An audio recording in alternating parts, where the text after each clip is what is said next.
조국혁신당 공보단장 겸 여성위원장 맡고 계신 정춘생 위원장 모시고 왜 조국혁신당에 입당하셨는지 오늘은 그 얘기를 좀 들어보도록 하겠습니다. 어서 오십시오. 네, 안녕하십니까.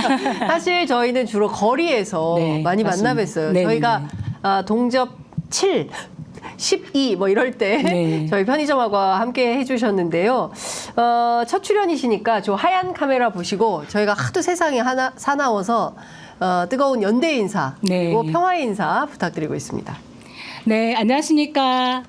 장윤선의 취재 편의점 시청자 여러분 반갑습니다. 저는 봄에 태어난 여자 정춘생입니다. 저의 이름처럼 조국 혁신당의 봄날의 햇살을 선사할 결심으로 합류하게 됐습니다. 잘 부탁드립니다.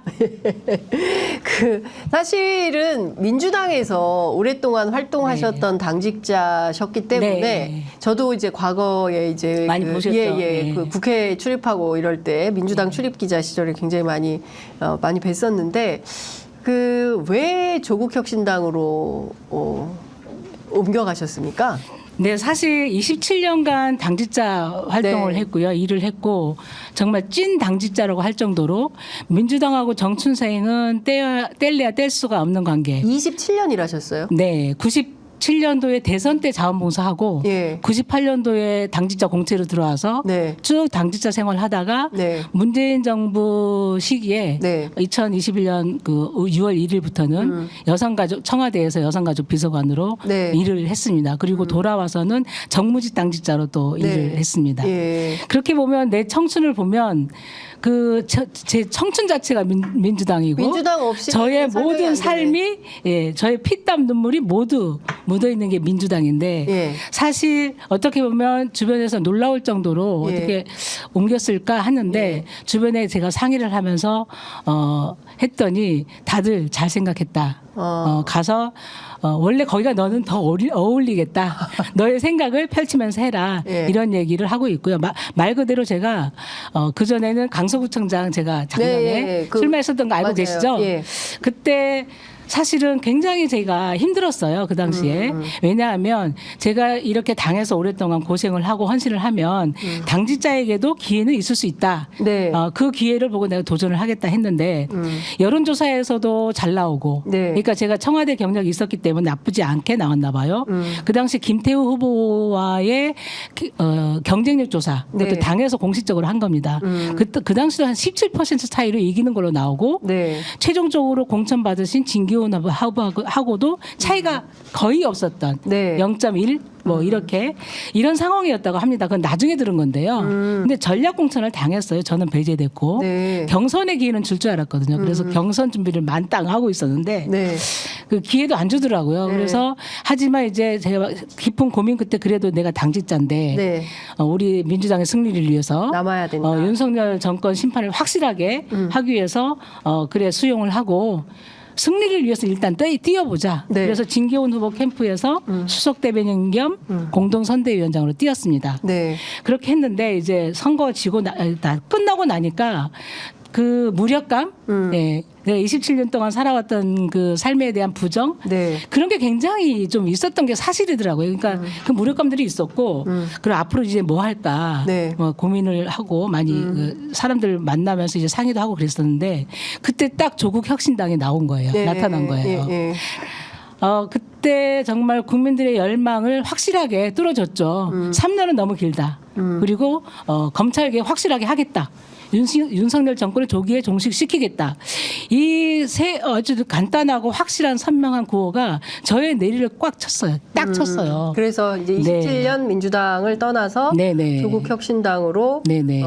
이동하셨다 네. 말씀 주셨습니다. 네네. 여성을 주요 이슈로 걸고 네. 계세요. 네네. 성평등 그리고 여성 이슈를 전면에 내세우겠다 이런 네. 말씀하셨는데요. 네네네. 지금 보면 윤석열 정부는 이제 여가부 이제 폐지가 네. 이제 주요 수순으로 구조. 들어갔죠, 지금. 네. 그리고 사실은 가는 장관마다 이제 여성 정책을 어떻게 하면 제대로 잘할까가 아니라 여가부를 드라마틱하게 엑시트하겠다. 네네. 김행 전 후보가 네네. 그런 얘기를 했었죠. 네네.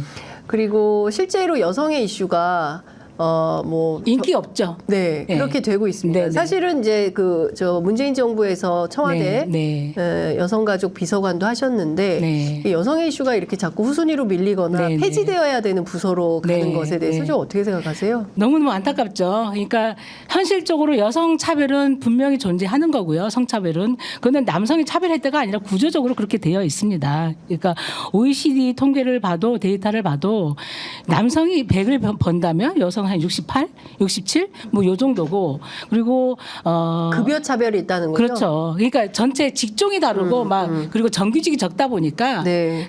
그런 현상이 나타나는 거거든요. 예. 그리고 이제 세계 경제 포럼에서 발표하는 성격차 지수도 100위권 밖으로 밀려나 있고 우리나라가? 이게 엄연한 현실이에요. 그러면 이 문제를 누군가는 제시하고 이 문제를 누군가는 풀어내야 합니다. 네. 그런데 저는 그동안 살아가면서 가장 많이 들은 게 너 제발 여성 하지 말아라. 인기가 없다. 이제 조국 혁신당에 가서도 너무 여성 하면 힘들어진다. 이 얘기를 하는 사람들이 꽤 있었어요. 근데 저는 그때 얘기를 했어요. 나는 이 논란을 비껴가지 않겠다. 왜냐하면 우리 그 조국 혁신당은 김대중 대통령의 정치 철학, 가치 그리고 노무현 대통령의 정치 철학, 가치, 문재인 대통령의 정치 철학과 가치를 저는 계속 발전시키는 당이라고 저는 믿고 있습니다. 네. 그렇게 보면 예전에 우리 김대중 정부를 보면 정말 김대중 대통령님이 그 많은 논란과 그리고 그 많은 이제 반대를 무릅쓰고 여성부를 만들었어요. 네. 그거는 사회적으로 존재하는 여성 차별 그리고 인권 이런 부분을 해결할 전담 부처가 필요하다 해서 김대중 정부가 처음이었습니다. 그렇죠. 처음 만들어서 굉장히 여성 인권의 신장과 네. 그리고 사회 참여 확대를 위해서 엄청 애를 쓰셨어요. 그런 게 장관 그 국무회의에서도 굉장히 힘쓸어질 정도로 그런 활동을 하셨거든요. 그리고 노무현 대통령을 보시면 네. 온갖 유림 세력, 종교 집단 그리고 보수 세력이 온갖 국회에서 이제 수백일 동안 데모하면서 반대를 해도 그 반대를 무릅쓰고 호주제 폐지를 해내셨습니다. 네. 그 논란을 무릅쓰고 네. 그리고 문재인 대통령님은 아예 이제 국정과제에 성평등을 분명히 지향 가치로 말씀을 하셨고 정말 공공 부분 네. 정치 참여 여성 참여가 굉장히 부족하다. 그리고 고위직 여성이 굉장히 부족하다 해서 공공부문의 여성 진출을 위해서 제도를 만들고 그것을 이루어냈어요. 목표를 다 만들어냈는데 네. 그 정도로 이분들이 그러면 논란이 무서웠으면 이 일을 못 하잖아요. 네. 조국 혁신당도 저는 마찬가지라고 생각이 되고 우리 조국 혁신당이 총선용 정당이 아니에요. 총선에 원내 진출을 하고 검찰 개혁하고 끝내는 정당이 아니지 않습니까? 다음 대선을 준비하고 그러면 다음 대선 때는 어떤 의제를 갖고 어떤 비전으로 국민들을 설득할 것인가 준비를 해야 되거든요. 누군가는 조국 혁신당에도 여성 문제 그리고 노동 현장에서의 성차별 문제 이걸 조국 혁신당에 누굴 찾아갔더니 얘기할 사람이 있더라. 네. 우리 얘기를 들어주는 사람이 있더라. 그것을 입법을 같이 할 사람이 있더라. 이런 든든한 버팀목이 누군가는 한 명이 있어야 되거든요. 모든 사람이 검찰 개혁만 할 수 있는 거 아니지 않습니까? 알겠습니다. 그래서 그 여성을 정말 윤석열 대항 전선에 저는 끌어모아서 더 큰 반윤석열 전선을 치고 싶다. 더 넓게 치고 싶다. 그리고 조금이라도 빨리 무너뜨리고 싶다. 네. 그런 생각입니다. 이 사실 과거에 그러니까 이제 그 40, 50, 60 뭐 이 세대는 이제 네. 이른바 이제 성평등 이슈가 굉장히 중요한 네. 의제였지만 네네네. 2030 젊은 세대들에게는 네네. 오히려 여성 할당제 같은 것이 네네네. 역차별이다. 아. 그래서 이 이준석 대표 같은 분이 이게 오히려 계약 대상으로 맞아요. 예, 여성가족부의 이제 폐지를 네네. 이제 요구하고 있는 네네. 건데요. 그러니까 보면 여성가족부, 통일부 정말 중요한 네네네. 이제 저는 부처라고 생각하는데 이런 부처들 다 필요 없다라는 게 이제 윤석열 네네네. 정부의 기본 네네. 노선이고 네네. 그런데 네. 이런 그 세대 갈등 문제는 좀 어떻게 해결할 수 있을까요? 그 전에 이거 역차별 관련해서 이거는 착각이고 착시다 네. 말씀을 드리고 분명한 것은 네. 여성 할당제라고 법적으로 제도화되고 한 거는 뭡니까? 공직선거법 하나입니다.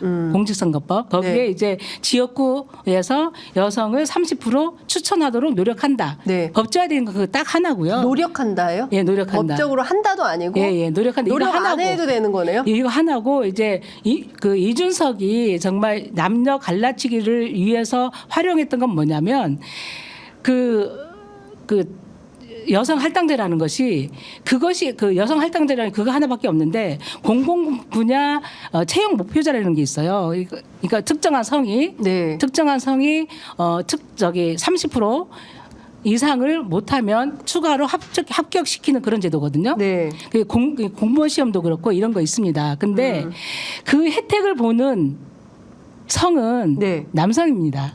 그래요. 80% 이상이 남성이 그러니까 요즘 여성들이 너무 시험을 잘 보니까 예, 그 혜택을 누리는 성은 남성이거든요. 그게 데이터로 존재합니다. 네. 저는 그걸 다 봤거든요. 네. 8%가 채용 할당제에서 그러니까 채용 할당제에서 혜택을 보는 성이 남성인데 보면 이제 그 20, 30대 남성들이 보는 사회와 그리고 이제 40, 50대 그 남성들이 보는 사회는 좀 다 다른 거죠. 그러니까 어릴 때부터 이 친구들은 굉장히 공평한 그리고 평등한 환경에서 공부했고 자랐어요. 특별하게 남성을 차별하거나 여성을 차별하지 않았습니다. 근데 너무 삶이 고달프고 취업이 안 되고 하다 보니까 근데 옆에서 공부는 너무 잘해.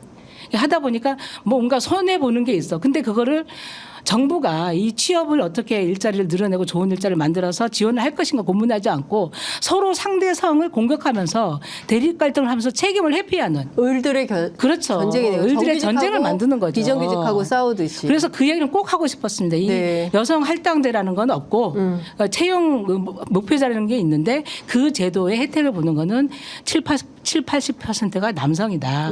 그걸 갖고 정치권에서 장난치지 말고 갈등을 더 격화시키지 말아라. 네. 오히려 남성이든 여성이든 청년들의 취업이 너무 힘들기 때문에 어느 직장에 가든 차별받지 않고 적정한 임금을 받고 네. 그리고 좋은 노동 환경 속에서 일할 수 있도록 지원하는 게 네. 정치 집단의 역할이 아닌가. 저는 그렇게 생각합니다. 예. 네네. 그러니까 계속 끊임없이 노동자들끼리 노노 네네. 갈등 만들고 또 네네. 을들끼리 싸움을 네네네. 갈등을 예. 정치권이 계속 그렇죠. 악용하고 있는 거죠. 악용하고 이것은 네네. 안 된다. 오히려 네네. 정치인들은 네네. 좋은 일자리들을 네네네. 많이 만들어서 여성이든 남성이든 서로 차별하고 차별받지 않고 네. 공동체 안에서 서로 존중과 배려 속에서 일하도록 하는 게 정치의 역할이다. 네, 맞습니다.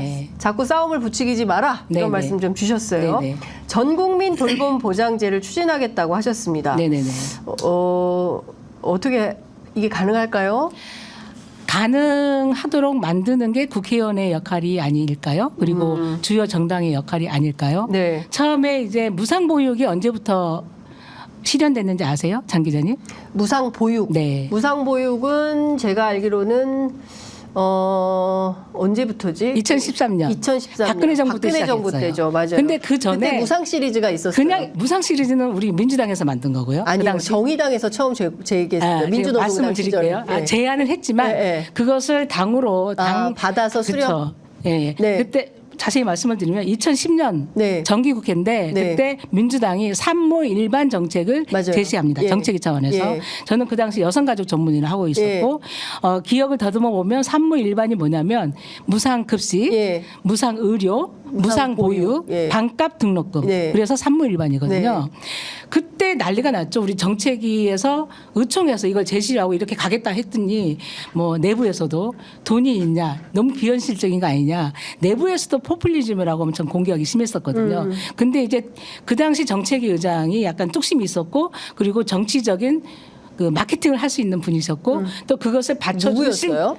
그 당시 기억이 안 나네. 전병헌 의장이었어요. 전병헌 의장. 네네네. 네. 그리고 저는 그 무상보육을 책임졌던 전문위원이었어요.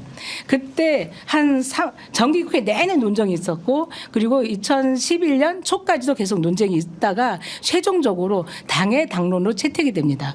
그게 정강정책에 다 반영이 되고 그 이후에 공약에 다 반영이 되고 그렇게 계속 제시를 하면서 엄청난 언론의 보수 언론의 공격 그 당시 여당이었던 그때가 무슨 당이었나요? 그때 새누리당인가요? 한나라당인가요? 새누리당의 공격도 엄청 받았지만 2012년 대선 후에 새누리당이었어요. 예. 새누리당도 공약을 박근혜 대통령 후보가 후보가 공약을 받아들였고 그것이 그때 실현된 김종인, 겁니다. 예, 그때도 그러니까 안 될 것처럼 느껴졌던 정책이 실현됐지 않습니까? 근데 이제 전국민 돌봄 보장도 돌봄이라고 하면 아이 돌봄, 어르신 돌봄, 장애인 돌봄, 환자 돌봄 다 포함해서 하는 건데 이 돌봄의 문제를 이제 더 이상 한 가정의 개인의 문제로 특히 여성들이 부담해야 될 문제로 놔둬서는 안 된다. 그렇게 놔두면 우리 사회가 더 이상 진척이 안 된다. 지금 보면 아이를 한 명 낳으면 얼마 주겠고, 2명 낳으면 얼마 주겠고, 3명 낳으면 얼마 주겠고, 그런다고 저출산 문제가 해결될까요? 내 삶이 고달픈데 아이를 키우고 어느 정도 좀 약간 편안해지면 제 어머니가 아파 있고, 그리고 가족 중에 환자가 한 명 있고, 그 간병과 그 돌봄의 역할들을 여성들이 하고 있는 거예요. 내 미래가 보이고, 그리고 내가 낳을 아이의 미래가 보이는데 아이를 낳고 싶겠습니까? 그래서 저는 이 돌봄 문제가 저출생 문제를 풀 수 있는 키가 될 수 있다. 이렇게 생각을 하고 아예 전 국민 돌봄 보장 제도를 추진하자 이런 거고요. 전혀 불가능하지 않은 게 지난번에 2월 29일 날 우리가 본회의가 있었잖아요. 네. 그때 무슨 일이 있었죠? 그때? 본회 이 쌍특검. 예. 그러니까 김건희 특검, 예. 그리고 50억 특검 네, 다 네. 부결이 됐죠. 맞아요. 그러니까 여기에 모든 이슈가 막 몰입되다 보니까 맞아요. 다른 거 뭐가 있었는데 아무도 몰라요. 거기에 아주 의미 있는 법안이 하나가 통과가 되는데 이게 지역사회 돌봄 통합 지원에 관한 법률이에요. 그게 그냥 나온 게 아니라 수년간의 국회에서 논의가 있었고 수년간의 사회적 논의가 있었던 법안입니다. 네. 근데 통과는 됐어요. 근데 이제 우리가 제시했던 것보다 약간 미흡하게 조정이 돼서 대안 입법이 된 건데 윤석열 정권을 우리는 믿을 수가 없어요. 통과되더라도 2년의 유예 기간을 뒀어요. 근데 2년이 되더라도 예산이 없다는 이유로 뭐로 해서 이게 좀 더 유예합시다 이렇게 나올 수도 있고, 그리고 예산이 안 되면서 이게 좀 그림의 떡인 제도가 될 수도 있고 이렇기 때문에 저는 만약에 제가 선택을 받아서 국회의원이 된다면 22대 국회 개원하자마자 국회 내에 특위를 설치할 겁니다. 제안을 해서 네. 전 국민 돌봄 추진을 위한 뭐 국회 특위 이렇게 만들어서 예산은 어떻게 하고 정책은 어떻게 하고 입법부는 어떻게 하고 사회적 돌봄 모델을 어떻게 실행 방안을 만들 것인가 네. 이런 것을 공론화하고 사회적 논의에 바로 착수할 것입니다. 그게 준비를 하면 우리가 지금 그게 왜 중요하냐면 86세대가 그러니까 전국 87년 민주화운동을 이끌었고 그리고 전 사회를 주름잡고 이 대한민국의 최대 인구 집단인 86세대가 이제 노인이 돼요. 노인. 네. 노인 생각하면 우리가 파고다 공원 생각하거나 아니면 경로당 생각하거나 하는데 이런 노인이 신세대 노인이 진입한단 말이에요. 그러면 신세대 노인을 위한 돌봄 정책이 필요한 거예요. 저는 우리가 보육정책 막 신장시킬 때 전국의 이제 어린이집들을 공공이든 민간 미국과 합쳐서 그 확장을 막 시켰잖아요. 네. 거의 4, 5만 개가 됐는데 저출생 문제가 심각해서 이게 다 문 닫게 돼요. 이 공간들도 활용할 수도 있고 노인 돌봄을 위한 적어도 동마다 한 개씩 그 주 야간 보호센터를 만들자. 그래서 그 서비스 프로그램 서비스 비용 지원은 현재로서는 지금 장기 요양 보험에서 지원되고 있거든요. 네. 이 설치는 국가와 지자체가 공동 부담해서 하자. 그래서 이제 이 공간에서는 과거의 돌봄 프로그램이 아닌 컴퓨터도 할 수 있는 세대 아닙니까? 그래서 네. 크리에이터를 양성하는 프로그램이라든가 사진 작가 아니면 뭐 작가, 글쓰기 이런 질 좋은 프로그램을 제공을 하고 네. 그리고 그 강의하는 강사님들도 같은 그룹 내에서 전문가들이 많잖아요. 네. 우리 그 86 그룹에서도 그룹 내에서 자원봉사하면서 약간의 활동비를 지원받고 이런 모델을 만들어서 더 이상 늙으면 아프면 요양시설 가거나 병원에서 죽거나 이런 게 아니라 내가 살던 곳에서 나의 동료들과 이웃들과 즐기면서 가겠다. 이런 그림을 모델을 국가가 준비해야 된다. 네. 오히려 이것이 나중에 아파서 들어가는 의료비용, 요양비용 이런 네. 것보다는 오히려 예방을 하면 좀 더 줄어들 수 있다. 네. 그래서 철저하게 국회가 제도를 만들고 예산을 찬찬히 반영을 하면 충분히 가능하다. 네. 저는 그거 갖고 하겠다. 네, 그렇게 생각하고 알겠습니다. 있습니다. 네. 그러니까 전국민 돌봄 보장제를 추진하시는데 네. 들어보니까 일종의 평생 돌봄 시스템이네요. 그렇죠. 네네네. 태어나서 네네. 이제 그러니까 요람에서 무덤까지 네네네. 이제 영국에서 아이 돌봄 하던 어느 정도 됐잖아요. 예. 영유아 보육이 많이 지원돼서 어느 정도 됐는데 이제 예. 노인 돌봄이라든가 예. 장애인 돌봄 아직 부족하고 예. 그리고 환자 돌봄에 대해서도 많이 부족하기 때문에 이 부분을 더 사회적인 모델을 만들고 지원 방안을 만들자. 네. 그것이 대한민국이 지속 가능할 수 있도록 네. 하는 제도이다. 그러니까 어쨌든 이제 굉장히 복지국가로 네, 가는 데 맞습니다. 있어서 중에서 중요한 게 이제 돌봄이고 사실은 이제 돌봄 문제 때문에 이제 그 가족 간의 갈등도 그렇죠. 많이 있기 예, 때문에 예. 이제 이런 문제들을 해결하려면 간병파산이란 말도 있고요. 간병파산. 네, 예, 네. 그렇기 때문에 네. 그 보험 들지 않으면 어려워지는 네, 네, 그런 것도 있고 누가 맡아라 뭐 이런 가족 내 갈등도 있고 뭐 이런 등등에 대해서 이제 사회적 책임을 갖고 문제를 네. 좀 해결하겠다라는 네, 네, 말씀을 네. 주셨습니다. 네, 네. 자, 이번 비례대표에 도전을 하시는데요. 네, 끝으로 네. 이제 시간이 다 돼서 마무리를 해야 되는데 네, 왜 네. 정춘생인지 말씀 듣고 마무리하겠습니다. 사람의 역량을 볼 때는 저는 경험만큼 중요한 게 없다고 생각합니다. 저는 이제 정당하고 국회, 청와대 경험까지 고루 경험을 해봤고 그 27년간의 경험과 실력이 제 몸속에 그대로 있다고 생각을 하고요. 네. 각 분야의 전문성이 있는 분들은 얼마든지 많아요. 근데 그 전문성을 입법화하고 제도화하고 정책화하는 건 또 다른 영역이라고 생각합니다. 네. 저는 이제 그동안 국회 경험을 하면서 어떤 입법들이 상임위에서 어떻게 논의가 되고 그리고 이해 당사자들을 어떻게 조율하고 반대 입장에 대해서는 어떻게 조율해 나가고 그리고 법사위 문턱은 어떻게 넘을 것인지 네. 그리고 본회의 통과 전략은 무엇인지 그 모든 것을 경험했던 사람이기 때문에 따로 연습이 필요 없다. 바로 할 수 있다. 이런 생각을 하고요. 아까 전국민 돌봄제도 얘기했던 것처럼 바로 개원하자마자 다 준비를 해서 하나하나 이제 성과 있게 정말 우리 조국 혁신당을 지지하는 국민들께서 네. 정말 효능감을 확실하게 느낄 수 있도록 할 수 있다. 그게 저의 다른 분들과의 차이점이자 장점이다. 그렇게 생각합니다. 네. 네. 저기 댓글창에 작자미상님께서 파고다 아니고 탑골입니다. 죄송합니다. 예, 저도 예. 옛날 사람인가 봐요. 옛날 네. 용어가 익숙해서. 네. 1992년에 네, 네. 탑골병원으로 네, 네. 명칭이 변경됐다고 말씀 좀 주셨습니다. 저희 연식이 나오네요. 알겠습니다. 여하튼 네네. 뭐 오늘 말씀 잘 들었습니다. 네네. 선전하시기를 기대하겠습니다. 고맙습니다. 네네. 감사합니다.